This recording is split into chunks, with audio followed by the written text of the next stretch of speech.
I know this is a movie, but like in real life, there's got to be at least one parent who's like, I don't care how well you did on stage. No, definitely there is. All those kids got disciplined. They did like leave class. Hardcore grounded. They commandeered a bus. They like tricked a bus driver. Where's Mr. Schneebly? We have to pick him up.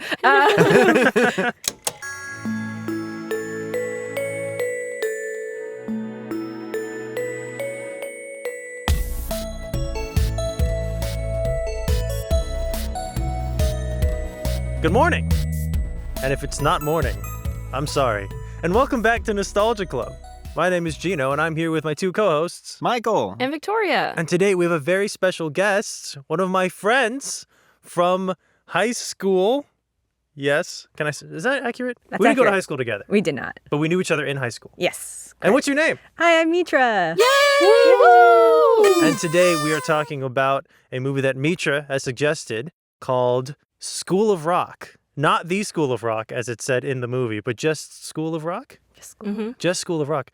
Mitra, you are one of our longest and most dedicated fans, and I'm so grateful. And so now, as a reward for your listenership, you've been brought here to a public forum to talk about School of Rock and why you wanted to talk about it. Yeah, I mean, you just send Jino enough voice notes about opinions about Nostalgia Club episodes, and eventually you get on it yourself. Dream big, kids. All right, Gino, let's get that phone number out there. Hold on. Wait, don't send me a bunch of voice notes. I can't do this. So, School of Rock. Jack Black. A young Jack Black. A young Jack Black. And he's not a teacher.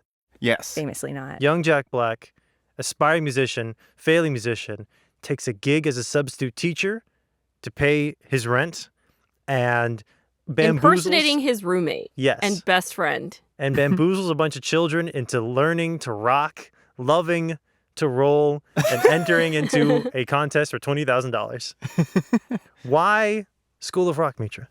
I love this movie. I have like a very long history of it. I cannot remember a time where I did not know what School of Rock was. Wow. It was always on television. I don't know if you guys watched cable, but like it was always on, like all the time. Did y'all have cable?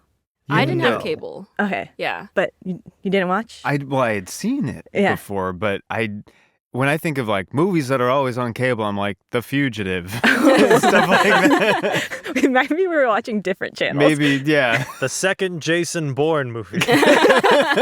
This one was for me like, oh, this is always on. So I watched it so many times growing up, and like it has truly shaped me as a human being and an adult. Like, I think my humor is very much based off this. I watch it still as an adult, so I never stopped watching School of Rock either. It is like a year ago, I like woke up at like 7 a.m. Didn't want to work yet, so I just like put on School of Rock. Like, It's just truly all the time. If it's on, I'm watching it. So it's formative, but it's also a comfort show. For sure. Yeah. Yeah, like I think there's nothing too difficult about it. And like Richard Linklater, the director, is, I mean, still currently considered one of the best American directors out there working right now. So it's like for him to have made so many masterpieces outside of this, and then this also be a masterpiece, like in my brain, like all the Boyhood, like Oscar recognition went to School of Rock, you know? Like, yeah. No, it's a really great movie. So this is my first time seeing it. What? Ever. Whoa. Wait, you did not tell me that. Surprise! That's such a shock to me. It just never came up, Wow. I guess. So as a kid, I confused School of Rock and Schoolhouse Rock all the time. Fair. And so when one would talk about School of Rock, I would assume Schoolhouse Rock. Jack Black was in those? I guess he was. Cartoons from the 60s? Question mark? I don't know if they're Singing from about 60s. conjunction junction. Yeah. What's I mean, that he makes function? music. That's music. It's all the same. I really liked it, even though I could basically guess the plot as it was happening. I was still incredibly stressed by the midpoint. Any movie that's the premise of which is basically I am lying to get myself into this position is going to stress me out. And yet I couldn't stop watching. Yeah. Partially because I had to do it for this podcast, but also because it's a really great movie. Wait, I'm so excited then to talk to you about it because like in my life everyone has seen this movie. Really? Yeah. Okay. It's just like because like my family, it's like my brother, sister, we all love this movie. Like my friends, we love this movie. So like I have not talked to someone in probably my whole life and since it had come out about Yeah. the first time experience. I'm very excited. Wow. Yeah. Wait, have you guys seen it? I also haven't seen it. What? Which I remember watching the trailers for this movie. Yeah. I think it was either like before like a DVD, it would play and I'd be like, oh, it's a movie about music with Jack Black. Seems interesting. I don't know why I never watched it though. Wow. I think it just like slipped under the radar somehow. And then I just moved on to other movies. But I remember when it came out and then I remember because they made a musical. So I remember like one year for the Tonys, they performed a song from School of Rock. And I was just impressed by the fact that like they were like jumping on desks and stuff, like doing the choreography. But other than that, I had no previous knowledge of this movie. But similarly to Jino, I was also stressed. It's a stressful movie. As soon as he picked up the phone to pretend to be his friend and say, yes, I will be a substitute teacher, I was like, dude, So like 10 minutes this in. is so bad. Like, you could ruin your friend's career. You could get arrested. You're not qualified to be around children. Like, Yeah, there's something about a hijinks movie where, like, if the movie is about, like, oh, like, I'm pretending to be someone else and I'm getting myself into all these strange and crazy situations, something about the way School of Rock is shot makes me kind of believe that this guy is in trouble. This guy's, like, getting himself into bad situations. Or if it was, like, Adam Sandler and everything was, like, brightly colored and clean, I'd be like, oh, Adam Sandler's up to his stuff again. Oh, well, 90 more minutes of this. But, like, not to knock on Adam Sandler, but, like, it's Jack Black and he's doing all these, like, Jack Blackisms. Yeah. But there's also something kind of sad about his character that makes me believe that he desperately needs something to latch onto. Yes. He's not just like a goofy guy lying to get into a funny position. He's like a sad man who needs help. And so I wanted to succeed. And the deeper he digs himself into this hole, the more stressed I get until the cops are called. And I'm like, you gotta get out of there. well, I did appreciate how, even though it is sort of a ridiculous premise of like, how did this non-qualified person get into a substitute teacher position at this really prestigious prep school? It happens. Well, yeah, I'm sure it happens, but I was like, okay, it feels unrealistic that they could sneak around, especially when it's like they're playing instruments. I was like, someone's just going to hear you play through the wall. But That's then what they the security is for. Yeah. Oh, yeah, you're right. No, but they acknowledged it and they were like, okay, we're going to like soundproof the room. We're going to have cameras set up so that like we see if like the principal is coming and we can quickly hide everything. So that made me just appreciate the class's efforts to like pull this off. I was like, you guys are putting a lot of work into this and I'm really rooting for you guys to pull off all of this, even though it's technically like a ruse and you don't actually know that your teacher is lying to you about it. I mean, I'm sure that if I was one of those kids, I'd be like, this is so fun. Especially like as a kid, I loved anything with spies or like secret agent stuff. So I'd be like, yeah, we're like doing an undercover op at our school. I We can don't have to do picture you math. in that scene where like the kids are in the classroom holding cover for the ones going out to the audition Oh, and yeah. running the tape and answering the questions. I could see you being all over that. Like, Yeah. For sure. Except I was also a kid who was terrified about the idea of getting in trouble. So I would be weighing both of them. So where to start with this movie then? Well, okay. It's There's overwhelming. So many, it's I get it. overwhelming where to start with it. Wait, you've seen it though. I still haven't seen it. No, I'm kidding. You saw it as a kid. You saw it as a kid. I saw it as a kid. Yeah. Or like a teen or something. And then, of course, for this, a Yeah. rewatch. So but just once? twice, 3 times. A couple times, but Yeah, it was not. a handful of times. Okay. But just on the rewatch, I'm like, if this movie came out more recently or today, there are so many memeable parts of this movie. Yeah. It'd be all over. Yeah. The parts that were funny to me as a kid it's like always the funny parts have evolved. Like when I was a kid, it was like more like the kid humor. Like when I watched it yesterday, it was Mike White's character, the Ned Schneebly, going, I don't want to be a like sex god anymore. Now, I wrote that. This is a crazy line. now I'm a working stiff, and that's cool. I was laughing so hard. And the way like Sarah Silverman like looks so lovingly at him during that, I was like, that is so funny. Like, I'm a working stiff, and that's cool. Like, yeah, me too, Ned. This is perhaps the most grounded I've ever seen Sarah Silverman act. Yeah. That's true, She's yeah. just tired.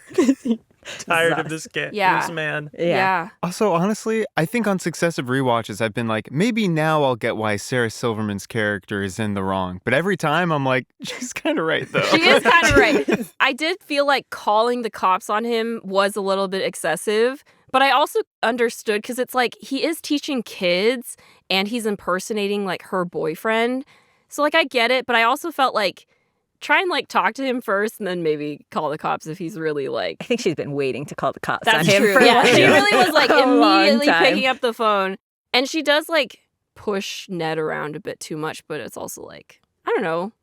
I did not think she was wrong to be mad that Dewey was staying in their apartment and not paying rent for like months and months. Was it Dewey's apartment? No. No, it's Ned's apartment, Okay.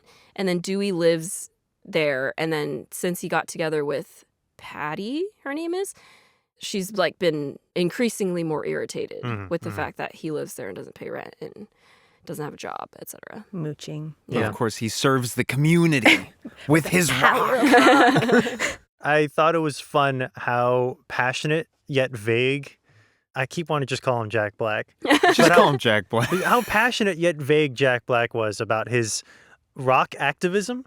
Yeah. Well, he has a point, though. Like, the history of rock and roll is, like, very rooted in, like, you know, like the Vietnam War era. Like, there is, like, a lot of, you can say things through the power of music. And people still are saying things through music. But I think, like, the idea of selling out was bigger at the time. Like, I think everyone has just sold out now. So it's just like... This is a great time to talk about our sponsorship from Squarespace.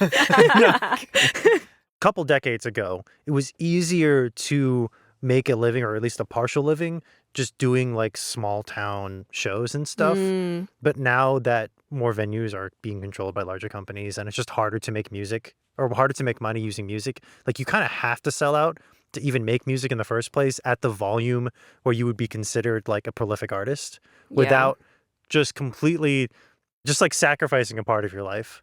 Yeah, I like to think when I was watching it most recently, I was like, this has to be a made-up town, right? like an alternate universe. Because like when I was watching as a kid, I was like, oh, this is just somewhere in the Northeast, probably. You know, people are, it's cold, chilly, winter vibes, small town. But I was like watching, I was like, the Battle of the Bands at the end is like a weekday afternoon. Like, I was like, don't these people have jobs? Or like the bar they go to, it's like Miss Mullins, Principal Mullins, like she's like, I've never been to this part of town. I was like, is this the rock and roll part of town? Like, what do you mean? Like, what is the shady part of town? It's just rock and roll. I like this idea of like, this is not the earth we live on. This is a different alternative where it's like prep school kids and rock and roll kids. That is the dichotomy of people. Yeah.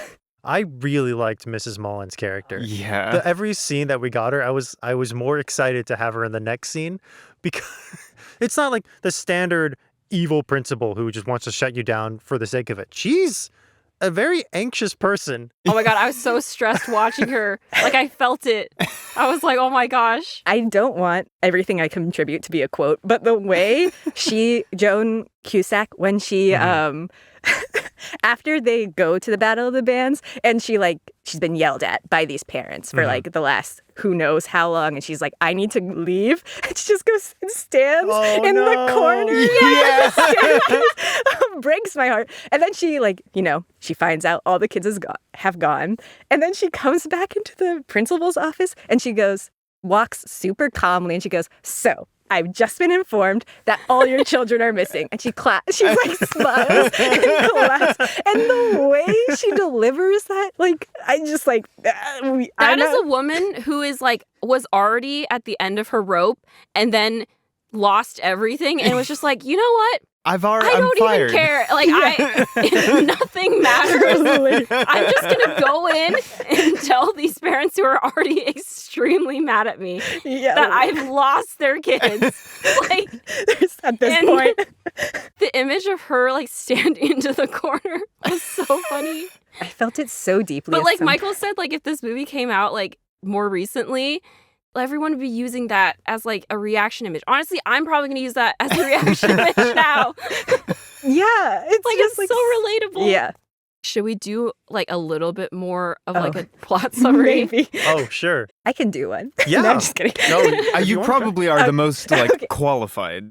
So you have a man, Dewey Finn, really loves rock and roll, is a musician, but can't really make money from it. His roommate, Ned Schneebly, tells him, you need to pay me rent because my girlfriend would break up with me. And he's like, dang it, because I like you, I'll do it for you. He goes to his band and is like, we need to win Battle of the Bands because I need the money. And his band's like, you're actually no longer in the band. So then he's like, well, now I need to find a new band. But he learns people don't respect him as a musician. So devastating. yeah. And so then he gets a call from Principal Mullins from Horace Green Academy who says, we need Ned Schneebly immediately. And then Dewey is like, I can do that. Being a temp, I can do that. That's not a real job. No. Yeah. And really, Ned set the whole movie. The course of the movie started because Ned said, you can't last one day doing what I'm doing. And then Dewey said, bet. Yeah. And he's really bad at being a substitute teacher. Eventually, he learns that the children are talented musicians, so he forms a band. Through the power of music, the children learn to express themselves, and Dewey learns that maybe I'm not all that I thought I was. He gets caught, but the kids love the music so much, they go perform at Battle of the Bands, and they don't win. Surprise. But the crowd loves them. The crowd loves them. And they get to do an encore. Yeah. Rightfully so. Mm-hmm. And all the parents go to the Battle of the Bands and they see that their kids are having a great time and they're also very proud of their kids. So at the end, Dewey gets to start like an after-school program. And we get the best credit sequence I've ever seen in a movie, ever.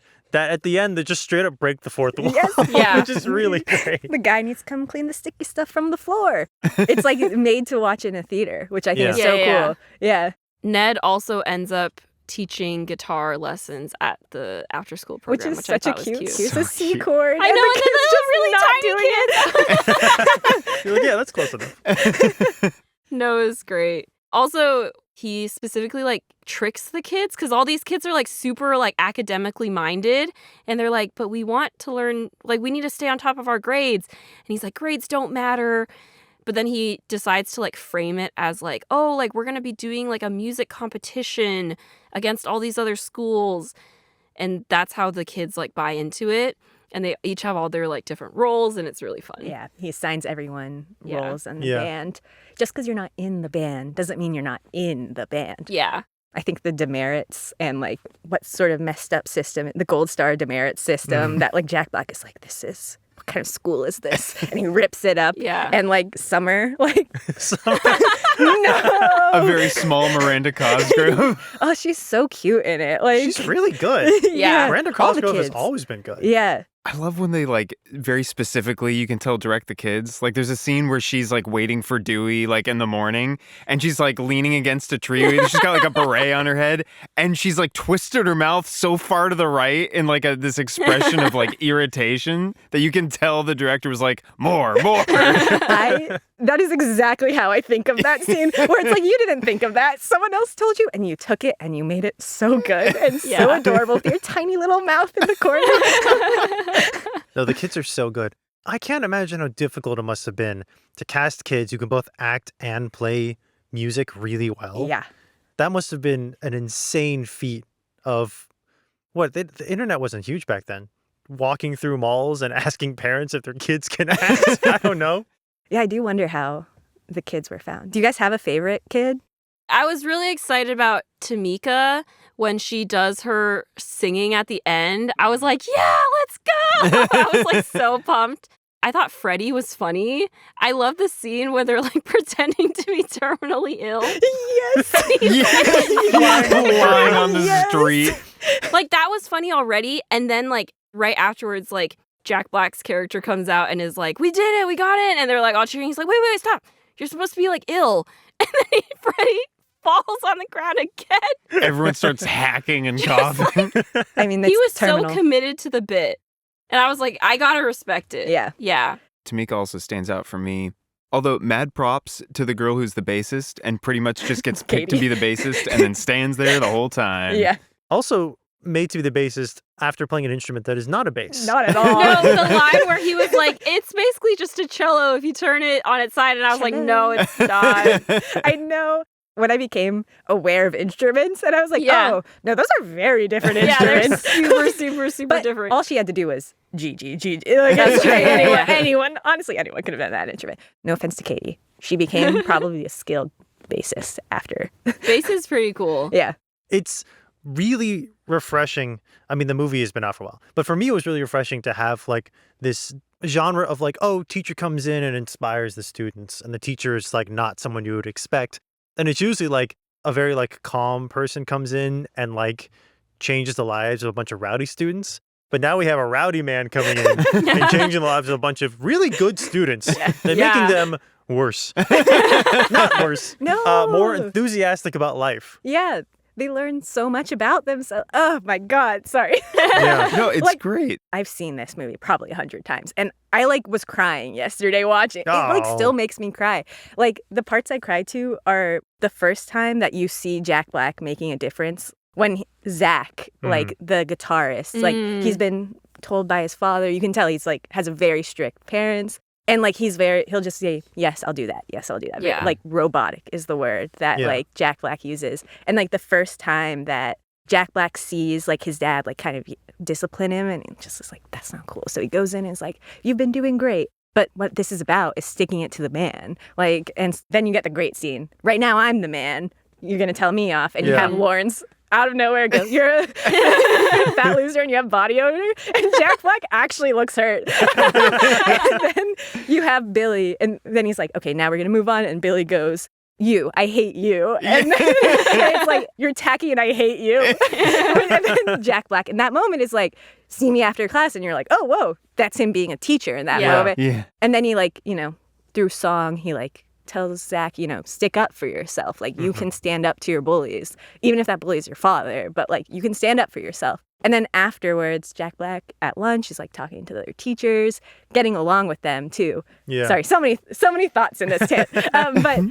And then Zach comes up and is like, hey, I just want you to know that was a really cool lesson today. And Dewey goes like, thanks, man. And like, when he looks at the camera, he looks so happy because he's like, oh, that's what this is about. And like, then it shoots the other teachers like looking at him like, now you're getting it. Yeah. And it's just like that moment of like, oh, this is what teaching is about. And it's just like, that made me cry because it was like him being proud of himself for what he was clearly doing. I did really love watching his journey of, because he starts off so like against any idea of teaching the kids anything.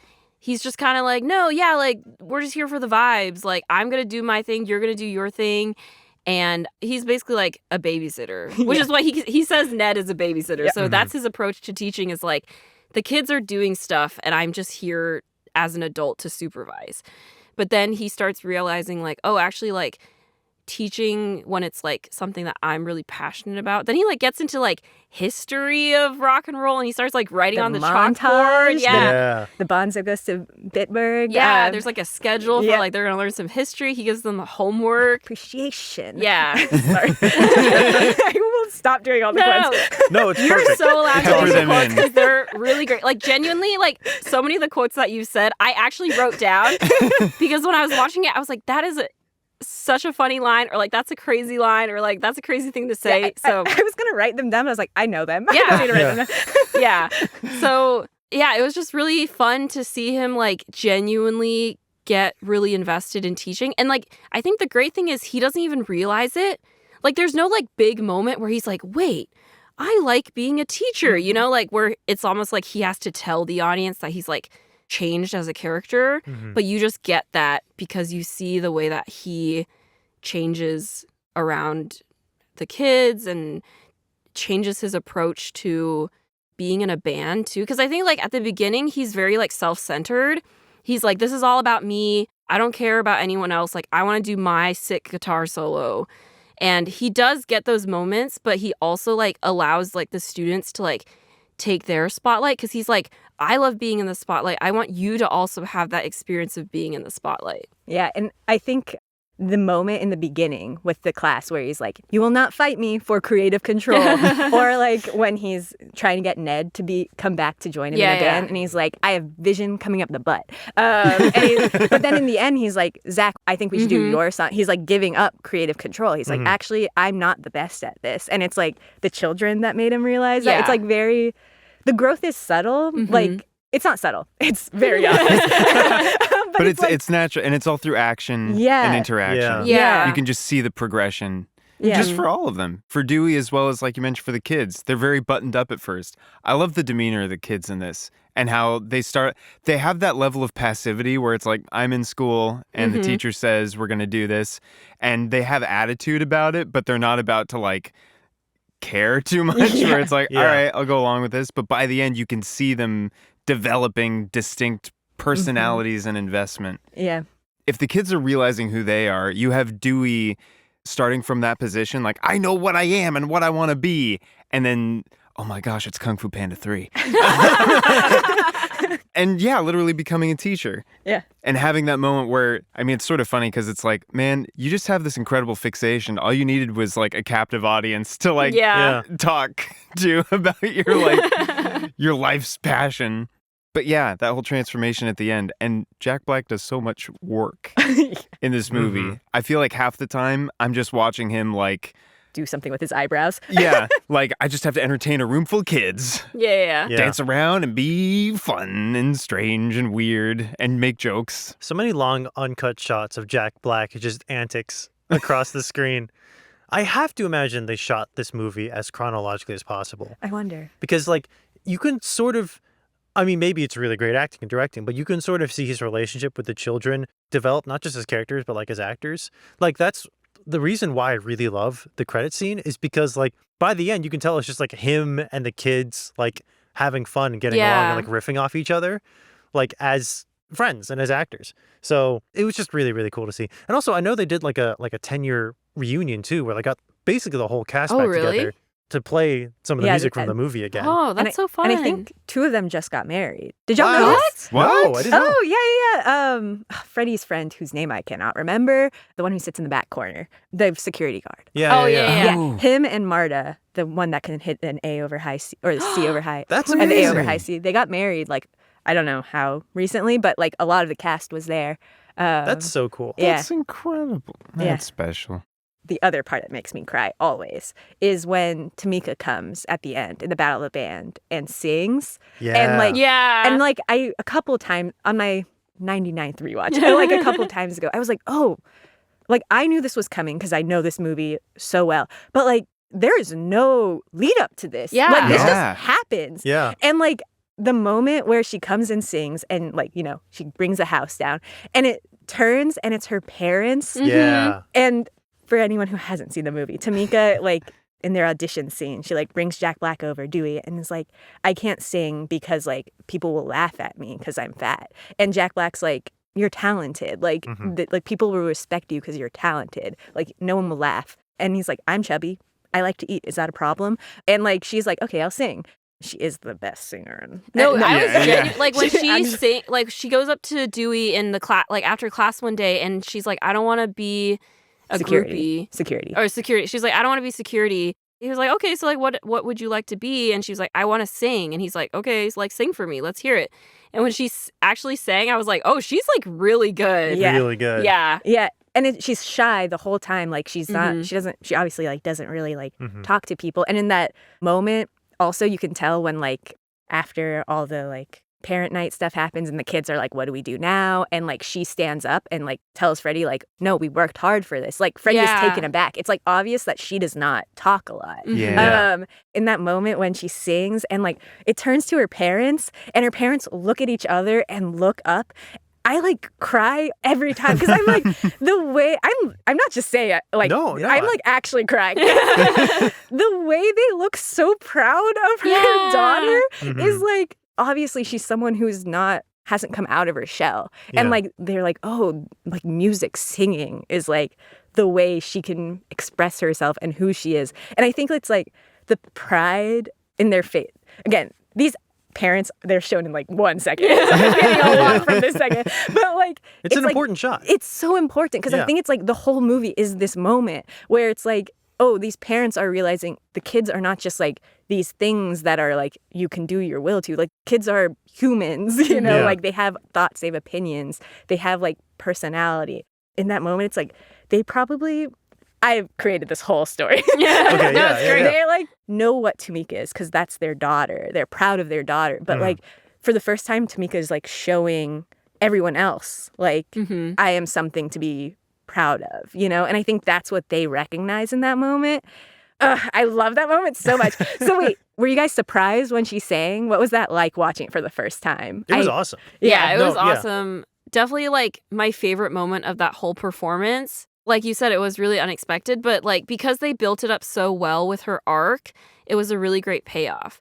I also like particularly resonated with her story because I was also someone who was like pretty shy and got a lot of stage fright. So I could relate to her in that way of kind of wanting to perform, but like being so like worried about what everyone else is going to think. And so it was really great to like see the way that Dewey encouraged her and then the way that she slowly built her own confidence after that was awesome. It was a really great scene. I just realized this now, but are all the kids wearing their own special outfits and then Dewey is wearing the kid's uniform? Yeah. And a reversal of what he wanted before? Yes. Yeah. That's great. That's so good. The like as a kid, the Lawrence outfit in the Battle of the Bands, like with the spiky hair. I thought that was so funny. I was like, that's the funniest thing. Yeah, Tomika has a really good arc. Lawrence, Larry, Mr. Cool. He also has a really cool arc because he's like, I can't be in the band. I'm not cool enough. Yeah. And like, it's like, again, Dewey's like, what are you talking about? You're talented. Like, you are capable of things. And like, he comes out of his shell too, like in a very similar way to Tomika. I liked how Lawrence's dad and then Zach's dad like looked at each other and they were like, your son's good at guitar. And he's like, your son's really good at piano. And they're just like, nice. Like, we're both proud of our sons. Both connecting over music. Yeah. It was great. When I was watching that scene, I was like, I know this is a movie, but like in real life, there's got to be at least one parent who's like, I don't care how well you did on stage. No, definitely there is. All those kids got disciplined. Don't worry. They did like leave class. Hardcore grounded. They commandeered a bus. They like tricked a bus driver. Where's Mr. Schneebly? We have to pick him up. She was so like, why would you ask questions? Let's go. I loved her character. She was so funny. Yeah. Do you want to talk about the scene where, what's the drummer kid's name? Freddy. Freddy, there it is. The scene where Jack Black has to lay down the law a little bit with Freddy. I love that scene. Yeah. He becomes just a full-on teacher. Yeah. Yes. I was like, careful, you're the man now. Literally. Like you have like the Lawrence, you have the Tomika, the Zach. Those are very obvious, like you're touching these kids' lives. But in that, during the discipline for Freddy, he says, one good rock show can change the world. And when Lawrence and Freddy go to get Dewey, like from his bed, Freddy says to Jack Black, one good rock show can change the world. It's like he had taken that in and it like meant something to him to like repeat like days later back, you know? And it's like, that's like a change in Freddy. Like you can't tell unless you've seen it a million times and like know all the lines. But like, it's that, like to be able to like recite something back to someone, it's like, that mattered to me. I love that line too, because it's, the movie says it's true, but it's not just like the one show. Like the one show does change their world. It changes Dewey's world, but also all the kids' world. But it's not like the show itself. It's like all the lead up to the show that is the change. And then the show is just like the change on display. Yeah. Like putting it on a frame and be like, I've done it. Here's the change. And it's not like the world. It's their own world. Yeah. Which I thought was really nice. Yeah. Part of changing the world, right? Yeah. Like, I think like... one person at a time. Yeah. And like the kids becoming more like confident in themselves, I think is a change for the world. You know what I mean? This is like so random, but I love the scene where Dewey goes to a bar with Miss Mullins. Yes. And they order like a giant pint of beer. Each. And each. Yeah. And he's like, I'm going to go. Because he heard that she got drunk and a little wild at like a alumni. Yes. Yeah. First of all, an alumni event for an elementary school? What? Anyway, yeah. Reportedly, she got very drunk and started singing Stevie Nicks. Yeah, she Nicks. started impersonating Stevie Nicks. Yeah. So he goes and he's like, I'm going to put on Stevie Nicks. She's sitting at this table and she's like, Her physicality is incredible. So good. her Really physicality good. is so good. And you can tell this woman is just so stressed. She's tightly wound. yeah. Yeah. Guys, if you're listening to this and you haven't watched School of Rock, Just you have to watch watch it just because I can't describe this scene properly to you, so you have to see it. But she's basically like scrunched up, and then she's like sipping from this giant pint of beer, just like She literally has like one sip and she goes, her eyes like widen like, I'm drunk now. like, this woman is on edge. yeah. Victoria, I have seen you in this pose when you drink tea, and I thought it was so funny that you brought it up. Because sometimes a Miss Mullins scene would happen. I'm like, oh, Victoria does that. No. I love how she keeps going back to like she takes the one sip and it's like, oh, that's a lot for me. But as Dewey goes over to put on the song, she's like clutching that mug, that weird sort Stein. of the Stein mug.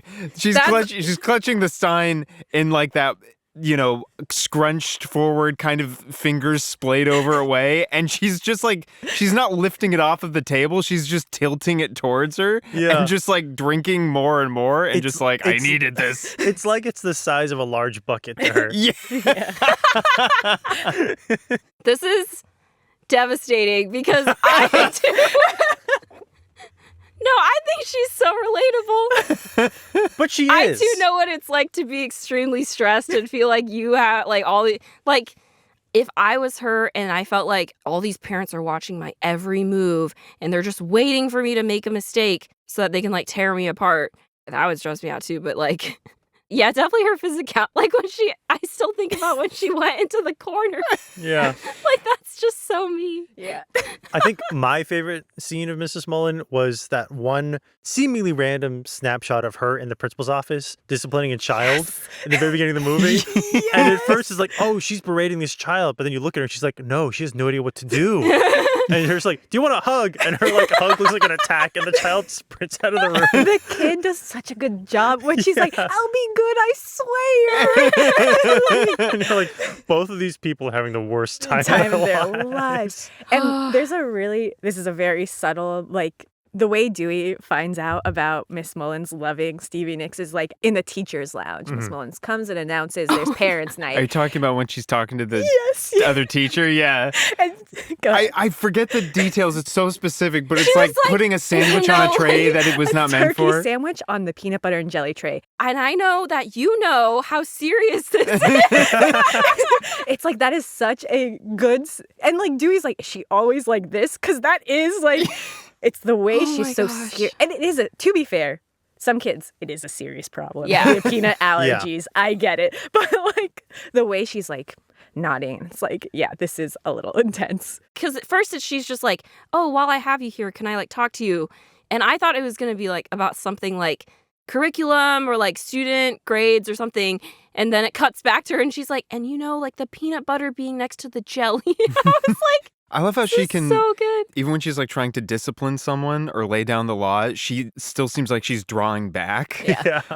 Like she's shrinking as she's punishing. She's waiting for the counter strike or whatever. Well, and there's that scene in the car when they're driving back and she's like, I haven't been asked out of the Oh my school. gosh, she was like, I haven't hung out with anyone outside of school like ever. Because I'm a bitch. And, and it's like, Dewey is so fascinating in this scene because, like, as a kid, I was like, oh, he's just saying that. But I'm like, I don't know if he feels bad for her or if he genuinely thinks, like, oh, you're not a bitch. Like, I don't know what his reaction. I think Probably after part of he his hangs out, like, it's assumed that they had, like, a really great conversation at the bar. As soon as he put on Stevie Nicks, like, she just, like, lights up and she's like, oh my gosh, like, I love this song. I love this music and this band and blah, blah, blah. And so he's like, oh, yeah, you are awesome. It's like, just that, I get you. You're one of my people. yeah, it's just that no one ever gets to see that because you're their boss and it's your job to lay down the law. And so they're not going to, like, get close to you because it's uncomfortable. But he doesn't have those like qualms because he's like, I'm just a sub. I don't even like care about this anyways. So, he's also trying to get something out of her. Use her. And then at the end, at the Battle of the Bands, when that one band member comes up to her, like Spider. a spider, who is like an attorney in Texas, by the way. Anyway. Oh. Wow. Did you know that? Huh. Yeah. He's like an attorney. Yeah. That's incredible. For context, in the movie, he's wearing like a leather shoulder. yeah, they're like shoulder His pads. whole torso is out and it's Nipples glistening. out. Yeah. Yeah. He's It got is like a chiseled and chest glistening. tattoo. The deep V. It's yeah, all and there. really low riding pants. Yeah. Also leather. Yeah. And the conversation is very long and very circular in a way that is hilarious. Yeah. And the thing about No Vacancy, the original band Dewey was in and who ultimately wins Battle of the Bands, they kick him out for being like not serious. But then they add Spider, who like it does this like weird like hip spinning thing. And I'm like, that's way more distracting than Dewey. I guess he's not taking up as much of the stage That's- physically, but I don't know. I also feel like the first No Vacancy scene where we get the introduction to Dewey's character, like the lead singer seems perturbed that Dewey is like encroaching on his space to like sing into his mic. But like it's good that Dewey doesn't take it as like I want to like take over your position. Dewey's like, let's all have more energy and like, sing together rather than sing at our posts. Yeah. I think it comes down to just a difference in your approach to music. Because the song that No Vacancy sings at the Battle of the Bands is distinctly different. Yes. Like it's much more, it feels more serious. Self-serious. Yeah. Yeah. You can tell Theo sold out because he cut his hair and is wearing an open button-down shirt. Because in the beginning, he's like, you know, kind of like also a rocker. But in the end, he's like, yeah, not soft. See, these are the details Yeah. that... I mean, as a kid, I was like, this is a different band. Because this lead singer looks different. That's not But the his same hair is man. just cut. Yeah. No, Yeah. it does sound like a song you'd hear on the radio, but Yeah. not one that seems appropriate for a battle of the bands. I thought So, it was like, kind of boring, actually. Yeah. I was like like, it's eh. something that plays like while you're shopping Yeah. at Yeah. like a Michael's or something. You know, your store.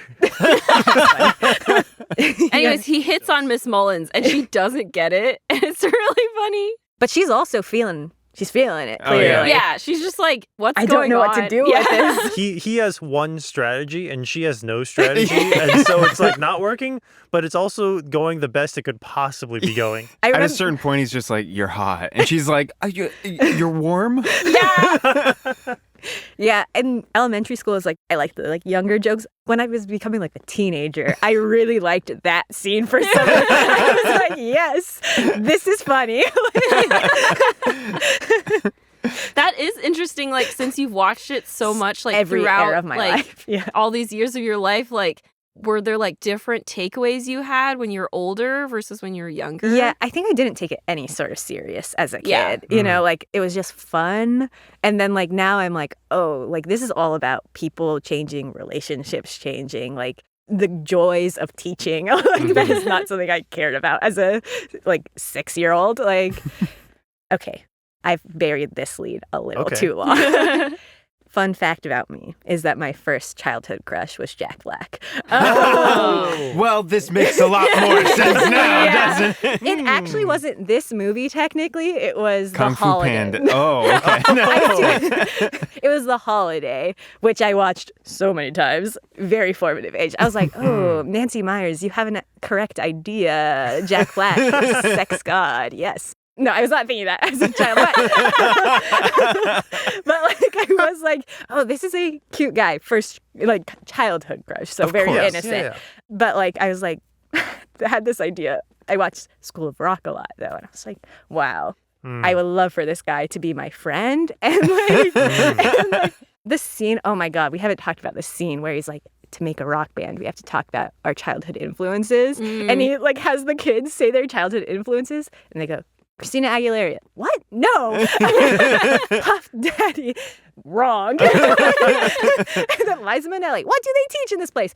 Anyway, as a third grader, I was heavily influenced by my older brother who listened to a lot of classical rock. And I had his iPod Nano, which is only classical rock. So I loved AC/DC. I loved Led Zeppelin as like an 8-year-old. Amazing. And yeah, and I was like, Jack Black would love me. Yeah. We would be friends because we have the same music taste. We need to put Mitra in the movie. Yeah. You're like, if I was in that class, I would have had the right answers. Literally. And it wasn't until I was watching it yesterday that I was like, oh my God, I remember thinking that as a kid. Wow. Yeah. Like it was very much like, I really would have come in and like, AC/DC, sir? Yes, I will accept a place of prominence in the band. Thank Yes, you. thank you. Please He would have been reinstate like, the you are stars. now my favorite student. You get to, I don't know, you pick your role in the band. No, I wouldn't have had any good roles. I would not have been good at any of the jobs. You would be like, sort of like music director, like guiding the creative vision of the music to make sure it's like rock enough, you Good know? enough. Teacher's assistant. Yeah. When Jack Black's character had a hangover, which I'm sure he must have had many different days as he was teaching those kids, you'd be taking over the music appreciation portion of the class. Mm-hmm. I think I wouldn't have been good at it, but I like to think that. The other kids would have had no idea what level of quality to hold you to. So you would have been fine. Yeah. Gosh. I probably would have been most like Summer as a kid, too. So I probably would have been annoying about it is the problem. So he wouldn't have liked me. I would have had the correct idea, but presented it in a terrible package. I was incredibly impressed from a logistics standpoint how many licensed songs were in this movie, which honestly really helped give authenticity to the movie. Because like I feel like a different movie would be like, oh yeah, like the kids are rocking out now. Here's a bunch of generic rock sounding music, but like they're recognizable songs.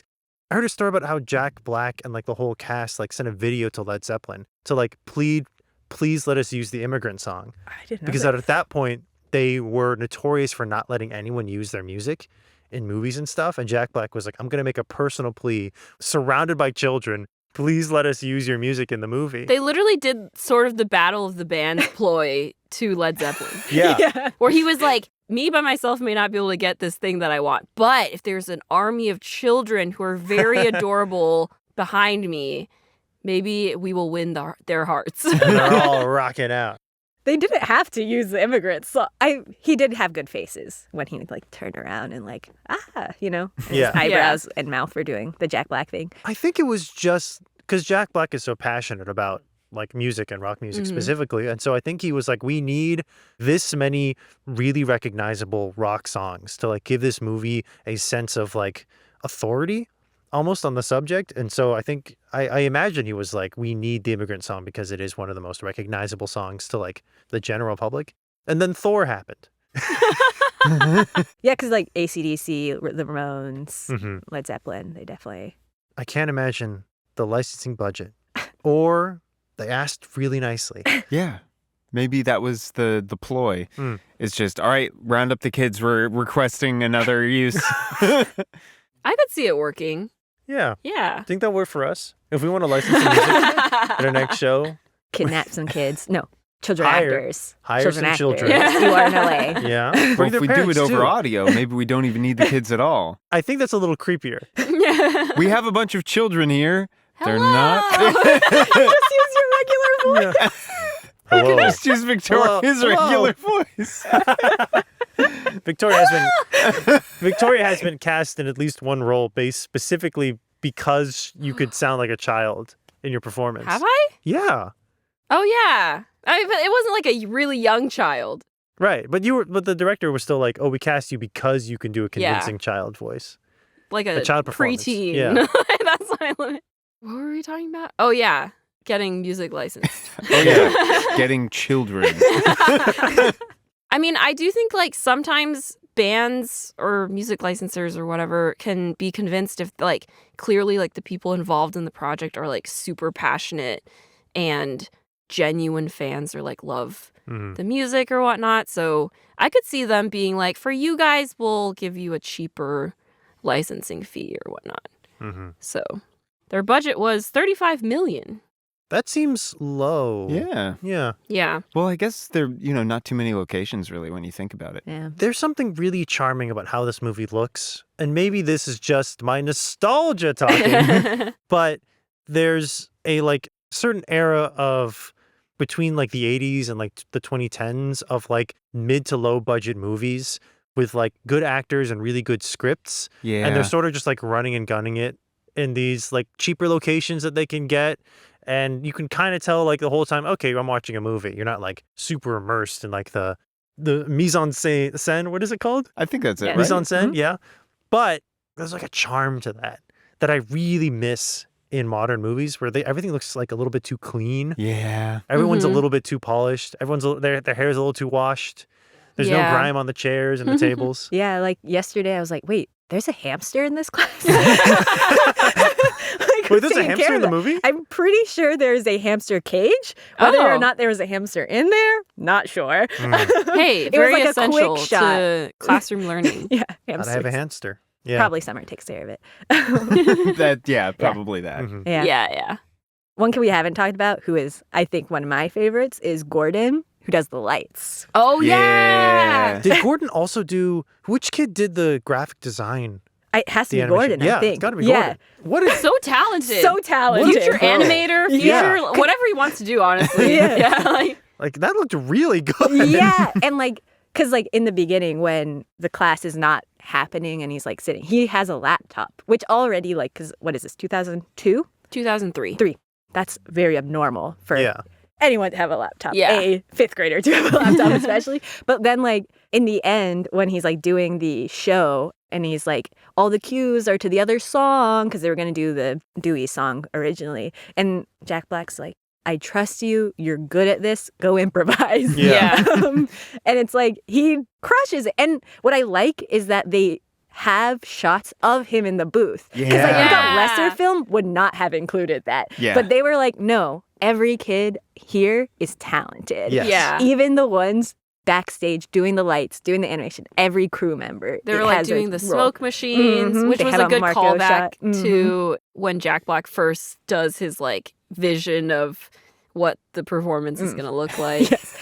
Dry ice. We'll Yeah, we'll talk that about means it. Gosh, that's another great scene. Oh. Mm. What's your song? What? Play your song, man. Oh, we didn't do our vocal warm-ups before we started. The tip of the tongue. That initial song is just him talking about his current situation and being really upset about it. And I was like, man, that can't be the song you make these Yeah. kids perform. I was like, the That kids can't have be it. no relation to this situation whatsoever. I was both impressed and horrified by how well he like BS's his way out of situations. It's a talent. Yeah. He's like a liar through and through. Yeah. Like not only like obviously lying to the principal and like making up lesson plans on the spot, but in that scene where he's like he clearly hasn't written a song. Oh, you think he hasn't written it? Well, like I don't think he's like spent a lot of time on it. I feel like it was almost like conceptual in his brain. And he's like, I'm going to write this song. It's going to be awesome. And then they're like, so like show it to us. And he's like, oh, shoot, I actually haven't. That's my interpretation anyways, was that he hadn't finished writing the song. But then as he like talks his way through it, he comes up with the idea of what the song would sound like, which he is obviously musically talented and has like a really good ear and ideas for songwriting. It's just that like no one was like reeling him back in a way. Mm. Like he was just like bowling over his bandmates and being like, I want to do this, so I'm going to do it. Now it's like much more collaborative. Like he's working on it with the kids. He's encouraging them in their songwriting process and in a way that like helps him refine his songwriting process, I think. So No, for sure. Yeah. And like when Zach, who writes the song they sing in the end, Mhm. when they start practicing his song and like Jack Black steps back and is just watching the kids perform and he's like, whoa, yeah. I didn't do this, but I did this. I set these wheels in motion. And then he's like, wait, now I'm inspired. And he like is like, I'm going to do this solo. And the solo that he sings to Zach, can I do this? Is like pretty much exactly the solo that he actually ends up playing on guitar, which is, you know, movie magic. But it's also like, it's like his ear is like Yeah. good with music. Like he Yeah. knows how to like make the thoughts into actual chords. Yeah, and even does like lyric tweaks to make it like hit harder and like work better with like the melody or whatnot. And You should add some ooh la la las in the back yeah, of the chorus. I really like that scene. I really liked any scene where they're like building the song together. Yeah. Yeah.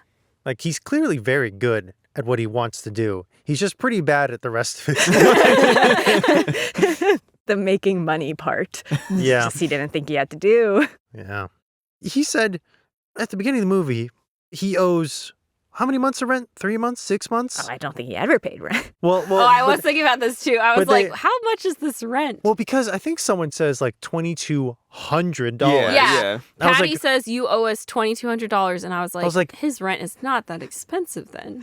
yeah, I was like, for 6 months or how many ever months? This is what I'm talking about. They don't live in the real world. Yeah. I was like, that's a great deal. I would like that deal, please. Yeah. An alternate 2003, yes. And he works for 2 weeks and already has half of that debt $1,200. Yeah. paid off. Yeah. So honestly, I was like, you should have the checks written to Ned because that's his money. You have to pay it to him anyways. Yeah, but Yeah. then the ruse falls apart. I know. If you were there in that scene, you could have whispered to Jack Black, I told them to make it out to you because I'm going to pay you anyway. So this is just more efficient, Ned. Yeah. You're welcome. No, I'm that's not what a yeah, if I teacher. was Jack Black, I'd be like, oh, I'm only doing this for 4 weeks so that you can get your money and then I will leave. I don't know. That wouldn't have worked. I do love how they don't even need a scene for it, but he tells Ned, like, just cover for me, and it'll be fine. And you know that's going to fail because Sarah Silverman walks in right after and immediately clocks the awkwardness and just turns to Ned and is like, hey. And you're like, no, it's over. Well, Ned's a pushover. Yeah. Yeah. And then He's Dewey also a said- really bad liar. Very bad liar. Yeah. And Dewey says, I have a hot date. And Sarah Silverman does not buy that. Cycling back, I love how I can't remember her name. The principal. Principal Miss Mullins. Mullins. Principal Mullins.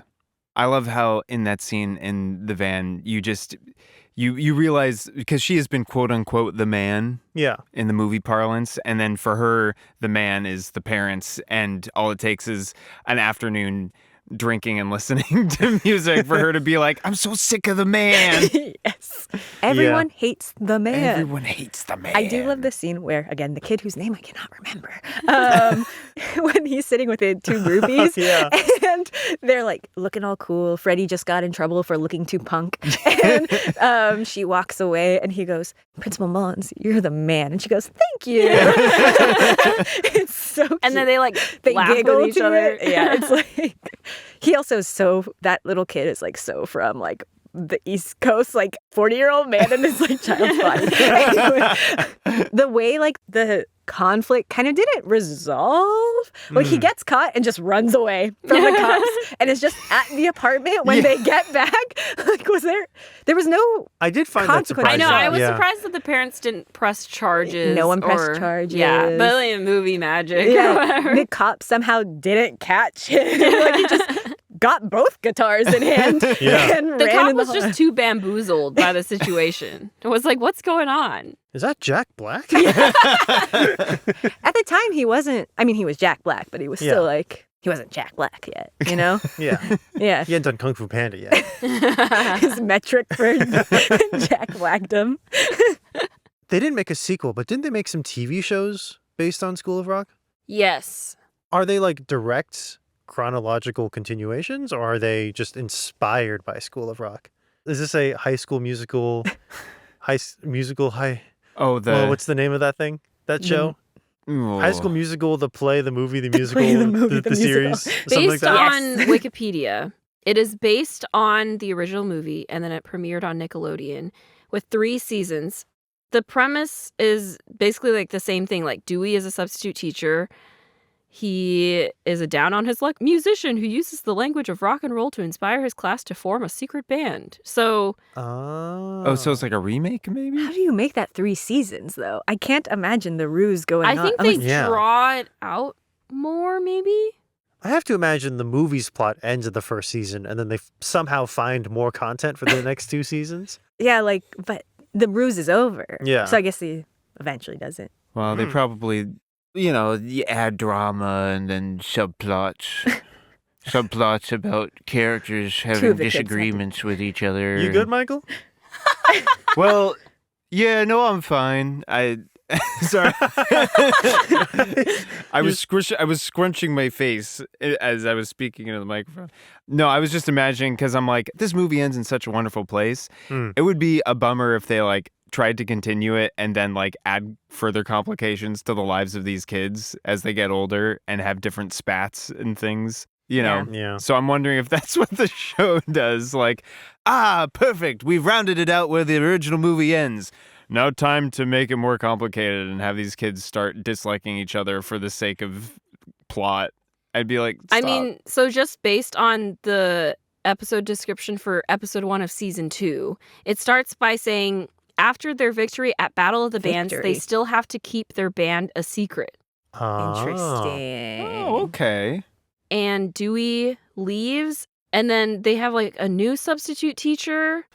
Quick correction, I misread the summary. It's their original teacher who recovers and comes back to teach, and the kids realize they would rather have Dewey as their teacher now. The class doesn't like the new sub because she's really strict, and so they have a plot to bring Dewey back. Huh. Interesting. Well, it's fun. So, I I don't guess. know. They had to drag it out somehow. School hijinks. Yeah. Yeah, when you read that, it was like Wayside School vibes, but not really. Yeah. I did want to go back to you calling Dewey sad, because I think I didn't get that as a kid. Like, I was like, this guy's awesome.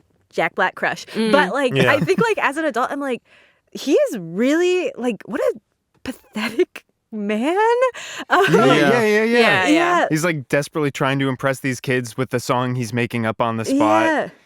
No money, no prospects. Yeah. And Yeah. then, like, the scene where, like, he's, like, putting up the signs, join my band, and people come and are like, this loser? And he, like, hears it, and he, like, seems so sad. He's so Like- small in the frame, and he's just Yeah. like, oh, man. Yeah. I was like, oh, poor guy. Yeah, and then he's like, it makes everything he does feel like overcompensating for Yeah. like, oh, I have to like, I forgot about this scene where he's lying to like the other teachers. Yeah, I could have gotten to the Polish Philharmonic, but I didn't because Yo-Yo Ma's cousin, Little Nepotiz. So then I decided to teach. First of all, Little Nepotiz did not know what nepotism was as a kid. And I did not know he was shortening nepotism to nepotiz. So You're I like, was that's like, his name. I literally was like, I don't know who Little Nepotiz is, but I guess Yo-Yo Ma has a cousin called Little Nepotiz. At some point, I learned what nepotism was and was Yeah. like, oh, that's what they're saying there. I'm Going surprised through he knows. stages. I'm surprised he knows what the Philharmonic is, but doesn't know that Enya's not with the same category as Mozart. His scope of knowledge fascinates me. Well, But just he's like aware a of- panic example. Yeah. Yeah, that makes sense. He's like, what do people think are refined? Enya, I guess. No, I think like at the beginning, it's not just that he doesn't have a job, it's that he doesn't believe that he can.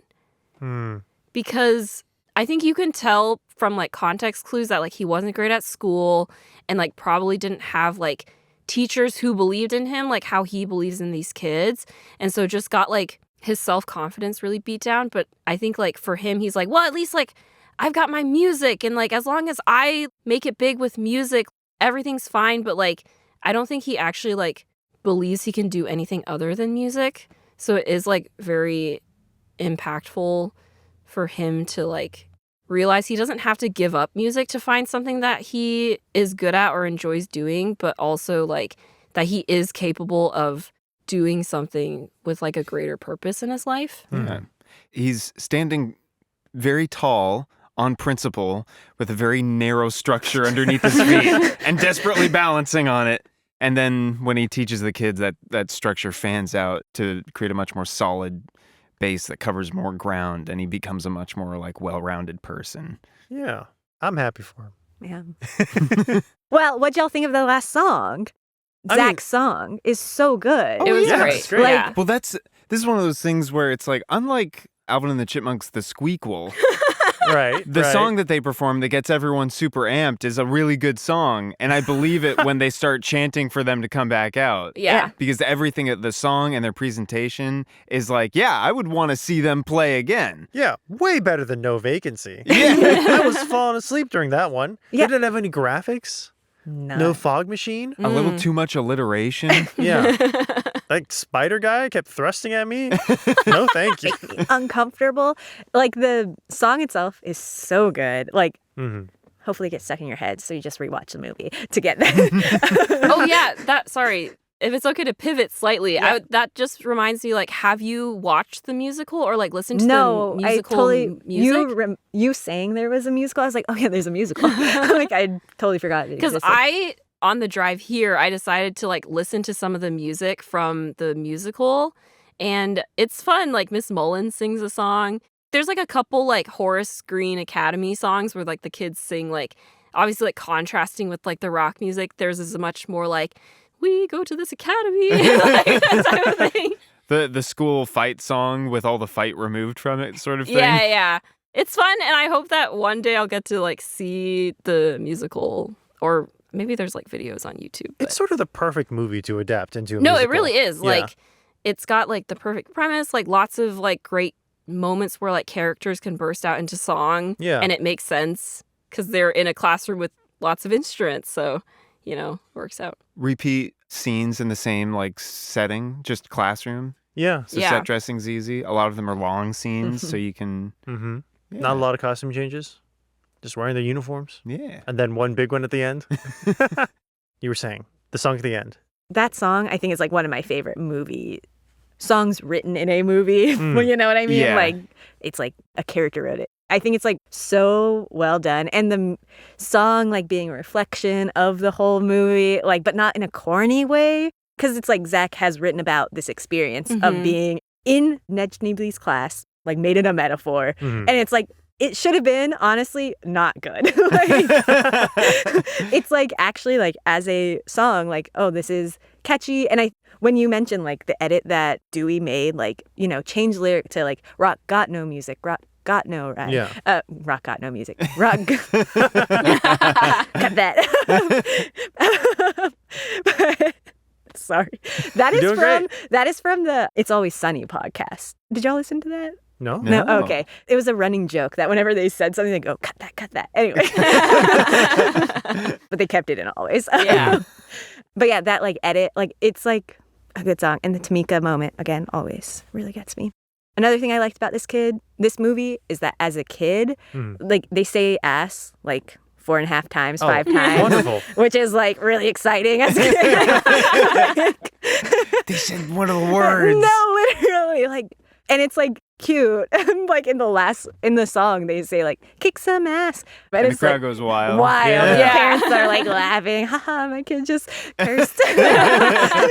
But it's like, It is funny, like, that's the line of, like, curse words, but because it's, like, a curse word, but, like, okay to say, they, like, say it a lot, actually, in this movie. Like, a lot more than I thought. Are we going to meow out ass? Sometimes I don't meow out words if it's, like, Artistically relevant. yeah, like, if we take it out and then you don't understand what we're talking about, then I shouldn't meow it. Speaking of what or what not to censor, when the girls are coming up with the name for the band. yes. And they're going like, the koalas and this and that. And then as Dewey's talking to, I think, is it one of the staff or the principal? Principal, yeah. Yeah. And they turn to him and they're like, pig rectum. He's like, oh, okay. It's a science project. That's a pretty rockin' name. And School of Rock is such a good, like, I know it's obviously Mike White wrote it, but it's like so good. Like the idea of like these kids coming up with it and the way they unveil it, like where y'all, it's the movie title. It probably wasn't a surprise. It's like, weren't y'all surprised? No. Well, I guess I didn't have any preconceived notions of what the band name would be. And then when it was School of Rock, I was like, oh, obviously. But I don't know. I'd I love thought to it was, see an it edit was, of that where it says pig rectum on the shirt. Oh, the intro. I've been lauding the outro, the credits, because they have a scene all the way through. But the opening credits too, where it's all practical effects of like having the camera move through this, I guess, dive bar or this like, concert venue, this very small venue, and having all of the like director's credits and the title all like physical props in the movie, I thought was really great. We go through the entire movie without cutting to any actual credits. It's all in there, which I think is awesome. Yeah. And I think more movies should do that. Once we were eating dinner as a family and I just like literally started shot by shot talking about the School of Rock. So I was like, open, crusty dive bar. You follow someone walking through. They open the door. Poster of Jack Black. Like lights. School of Rock. You come in. You turn left. There's the stage. It's Jack Black trying to fiddle. And I was just like doing this whole thing for a long time. The spirit took you. No, I was just like possessed. I Who had needs to watch a movie during dinner when someone can just describe it to you? You make me think of that meme of that kid who can watch Shrek in his head. Or whatever. Meme? I don't know this. This is like a bit where some guy made or something that's like, my son can watch Shrek in his head. So occasionally he'll just get really quiet and I'll ask him, are you watching Shrek in your head? And he'll say, yeah. And I'll say, what part are you on? That's literally me. That's incredible. That's awesome. You'll never be bored again. Yeah, exactly. In my college, I took a class called the Art of Relaxation, which was I wish I had that class. you had to take like a physical. It was like a physical ed class, but it was the art of relaxation. So we meditate and do yoga. Ooh. And during the meditation part, I was so bad at it because I could not turn my brain off. And I was like, I'm not going to practice breathing and meditating. So what I would do, I would just like think of a movie and I'd be like, we're going to do shot by shot. What's happening? And I would literally just go through. Is that meditating? It felt meditative. I think that counts. Yeah. Whatever Yeah. gets you to the point, right? You're Yeah. clearing your mind by filling it with something else. Do you ever, if you're having a hard time falling asleep, will you also do that? No, well, this is very revealing about me. I daydream, but I have like the same like 6 daydreams usually that I cycle through and like restart, see what happens when I go through it. Like same scenarios. Nice. Yeah. One of them, you're a kid in the classroom and you impress Dewey with your knowledge. That actually was one as a kid. I remember that was a childhood way I would fall asleep. Incredible. Thinking about that. Yeah. It makes sense. Yeah. All these ties together. Yeah. You know, I do have a personal connection in a way to School of Rock, which is that, and I think I mentioned this before, my high school had a magnet arts program. It was a district-wide thing. So, I mean, you had the musical theater, dance, technical theater department, all very good. But they also had this thing that today the acronym is like MMET, but it used to be called the Commercial Recording Arts Department. And that was literally School of Rock. So it was rock history was a part of the curriculum, and then they would teach all the kids. Well, I guess you'd had to audition to be in there. But all the way through when I was in high school, I was doing the video stuff. But they'd put on shows, and it would be, they'd have like a Beatles show, and then they'd have like a show that was all just themed after a given sort of movement or, theme within rock and roll history. So watching this is nostalgic for me in that way, because that was like a very defining part of my high school experience. That's really cool. The media side of things, they literally merged us into the commercial recording arts department. So we were sharing space and time with all the kids who were learning to play all these songs. You could hear them practicing their music just in the other room, which was cool and fun. And I think way back in the day, they did some sort of, maybe it was like a KTLA thing or just local news, but they like spotlighted the program, I think, when it was more in its infancy and newer, and they literally played scenes from School of Rock in the little promo for it. Oh, nice. So, a real School of Rock here in Southern California. It makes sense that they would ask you to audition to participate, because there's nothing more disheartening than trying to teach a bunch of kids something as cool as music and none of them want to be there. So it makes sense that they would want kids who would really want to be there. And imagine the school was big enough for that too. Yeah, well, since it was district-wide, there was no shortage of like... Oh, yeah. That makes sense. High schools all over. Neat. Yeah. I've only had one. I mean, we've definitely talked about this before, but my one like school-sanctioned music band thing, we all walked in expecting rock music, and then we started getting taught jazz, and we all lost interest immediately, and then we switched to just Adele, and it was Adele for the rest of the semester, and I got real sick of Adele. Dewey would not approve. Dewey would not approve. Yeah. I think he'd probably like Adele, just musically, but just platonically. Platonically. But in terms of shaping the minds of the youth. No, yeah, he would want us to play some AC/DC. When he's trying to convince Mullins, like, can we go, when he's lying and saying like, Yes. can I take him to a concert? And she's like, what kind of music will it be? And he's like, the classics, Mozart, Enya. That also made me laugh. I was like, I love it when Enya is just mentioned in like older movies because it's just like so. Like, I love Enya's music, but it is funny when she's mentioned. So I think people use it for comedic value. Yeah. For sure. This is a stretch, but I do have an Enya story. I love Please. this story. Yes. I don't know if I've said this before, but I had an editing class in college, and there were 2 editing professors, and one was notoriously more difficult than the other. And I unfortunately got placed in that class. Ugh. This professor hated jokes. And so when I would turn in my editing homework, I would often add in YouTube poop-esque jokes, and he would not get them, and he would find them wrong. However, one of my classmates turned a serious death scene into a long, extended meme cut set to a very famous Enya song. And for some reason, unbeknownst to any of us, our professor loves Enya. And so he's flipping through all these cuts and like writing off the jokes and being like, oh, this is not good editing. Gets to this like legitimately like 3-minute long like shot of just like waves and Enya and goes, oh, that's really good. And gives him and passes him on the project. Did you start seeing more Enya in the other projects? I don't think any of us were brave enough to just start slapping Enya into our projects, but I was a little upset. my like there was a shot of like someone running upstairs, and then like the pursuer takes the elevator, and so I did a lot of repeating shots of this guy running upstairs, cutting to an elevator that's like just the doors that are closed. Funny. Yeah. The elevator's taking a long time. And he was like, that doesn't make sense. And I was like, I guess not. If I put it to Enya, maybe you would have liked But it. if I had put it to Enya. Yeah. Who can say where the road goes? Yeah, that was it. Only time. Oh my gosh. Yeah, no, that took me out. It was really, really funny. Wait, do you have other things you wrote down that like were your Let me favorite quotes? see. Oh, I did want to talk about the stylist kid. Oh. How have we not talked about Billy? Oh my gosh. Oh Yeah. my I love God. how Jack loved like his instantly when he's attitude. like, I don't want to be a roadie. I want to make the costumes for the band. He's like, you got it, kid. Yeah. And he spends so long. He like makes mock-ups on like a tiny little like mannequin, and then he makes like actual ones for like 2 of his classmates, and they're like, this is not it.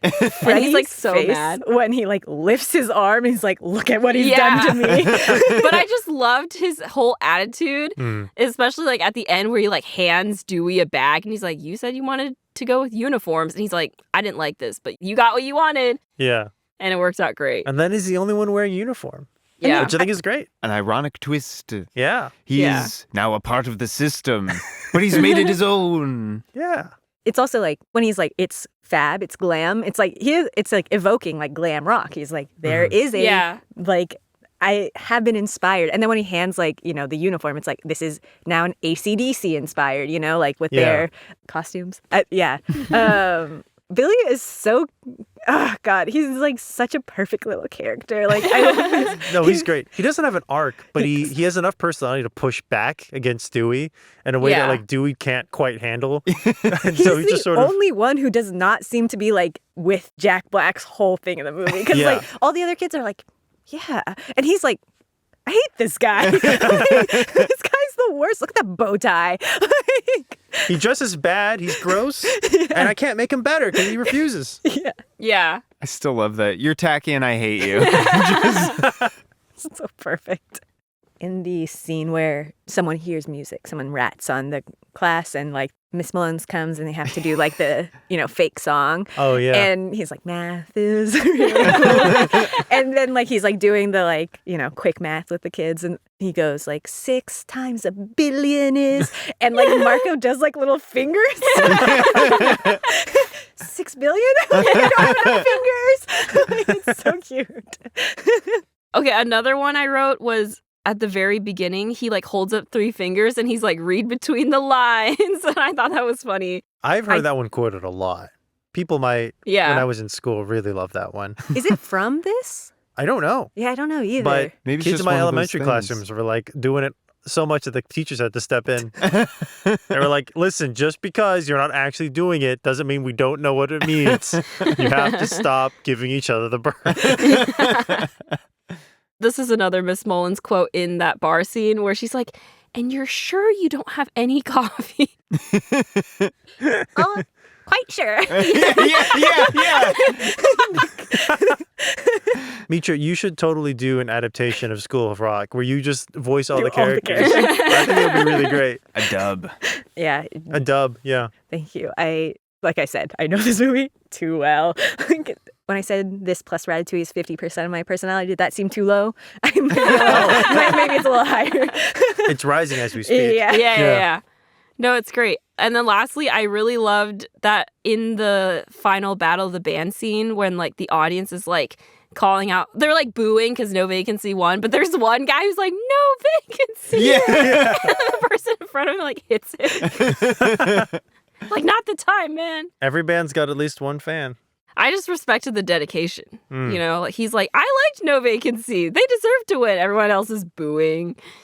Oh, it's so good. Yeah, this was a great movie. I had such a great time. You got to imagine, like, from No Vacancy's perspective, though. Yeah. Like, you kick this guy out of your band, And then he he comes back with an army of kids. with an army of kids who, while you still win the Battle of the Bands, the audience rejects you for the children, and the guy you kicked out of your band. That's got to feel really bad.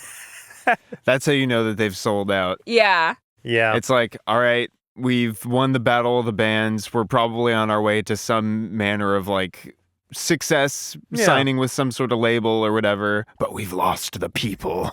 We're going to make music exclusively for Michael's the store. For my store. For your store. Maybe like, I don't know, shops that sell crystals. I don't know. That's so We got to specific. re-edit Ghost Inspectors so that when they walk So we through the get a shop, copy Really funny. that'll be the director's cut.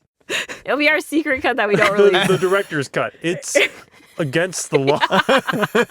Aren't all directors cut? The band though is like, cause like when after they perform and like the guitarist and drummer are like sitting and they're like, "Yo, you guys are so good!" Like they're they really take him out. supportive. Yeah. Like which is cute. They're like, 'cause- you're only 10? Yeah. Wow. Yeah. Yeah, I'd be super impressed too. Yeah. Mhm.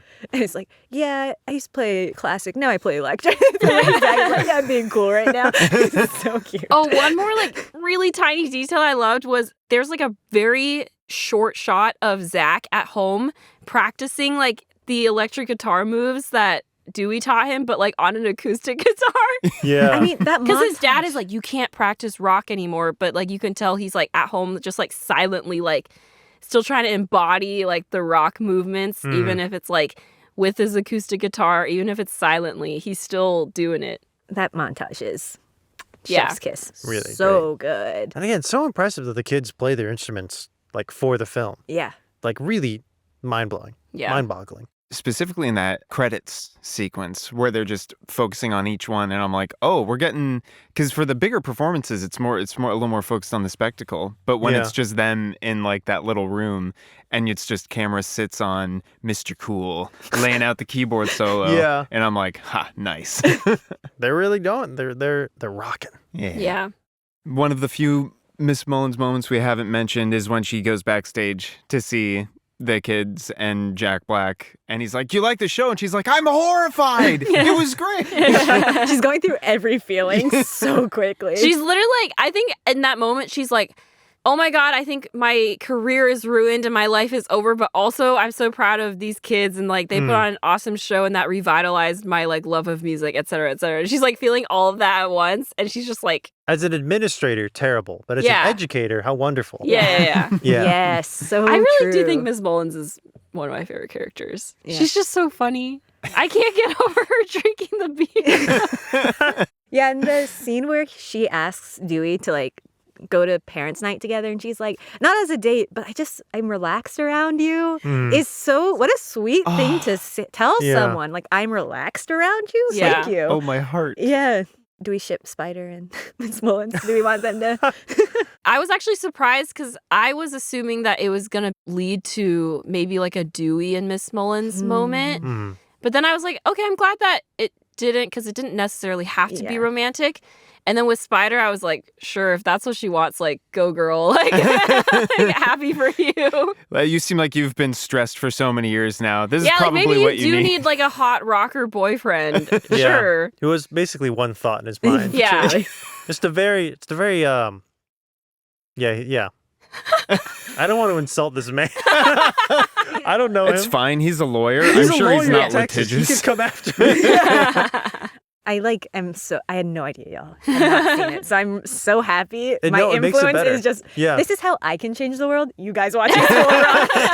And now we're better people for it. Yeah. Thank you so much for Oh, thank you. bringing this to our attention Yeah. and joining us on this episode. It was so much fun. Thank I was you. very happy that this got added to the list because I was like, yeah, I get to watch School of Rock again. A wonderful treat. Yeah. Yeah. So listen to Ghost Inspector. Yes, you know exactly what I mean. And until next time, Do you want to try the outro? I have no idea what I would say. Well, first we do our whole spiel. Oh, yeah. Follow us online. Support our show through various financial and social means. At nostalgiclubpodcast@gmail.com. Yeah. Also, please follow the show. Hit that subscribe button or whatever on your podcast platform of choice. Whatever it's called. They're all different. Yeah, so that you can get notified when we release more episodes. And leave us a rating, a comment. We love reading your comments, and the ratings are really great and make us happy. We have a Ko-fi. If you Yeah. Yeah. Mitra's better at this than I am. We have a Ko-fi now.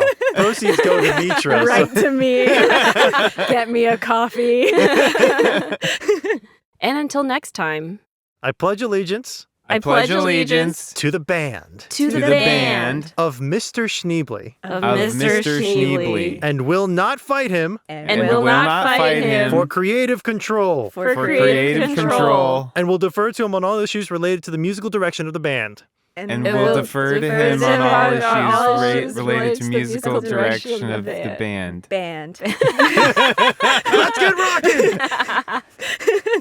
I did love how you can tell that Summer is the only one who actually says it, because she's like sitting up super straight and she's like so proud of herself that she like said it when everyone else is like. Summer just being a good businesswoman. She's so girl At the boss. end when she's like, and don't go lowballing us. Oh my God.